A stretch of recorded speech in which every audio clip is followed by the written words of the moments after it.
یہ نہیں ہو سکتا کہ آپ نے بچپن میں کبھی ریت کا کوئی گھر نہ بنایا ہو، لیکن کبھی آپ نے یہ بھی سوچا کہ ریت بنتی کیسے ہے؟ پہاڑوں پر ریت تخلیق ہونے کا عمل شروع ہوتا ہے۔ جب انتہائی سرد درجہ حرارت گرم ہوتا ہے تو پہاڑوں کی چوٹیاں پھٹنے لگتی ہیں۔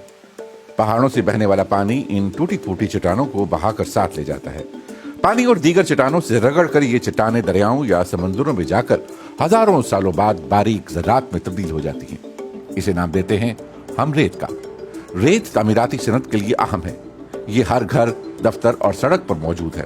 ہوا اور پانی کے بعد ریت زمین پر موجود سب سے اہم نیچرل ریسورس ہے۔ اگر کوئی وسیع صحراؤں کو دیکھ کر یہ سمجھے کہ دنیا میں ریت بہت ہے تو یہ غلط ہوگا، کیونکہ صحرا کی ریت تعمیر میں استعمال نہیں ہوتی۔ اس کے ذرات بہت مہین اور چکنی ہوتے ہیں، جس کی وجہ سے یہ سیمنٹ کے باوجود بھی آپس میں جڑ نہیں پاتی۔ یوں کہا جا سکتا ہے کہ ریت نایاب ہوتی جا رہی ہے۔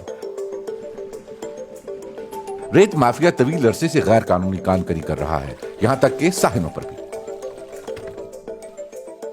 کاش کہ ہم بچے ہی ہوتے تو ہمیں ریت کے کم ہونے کی کوئی فکر نہ ہوتی۔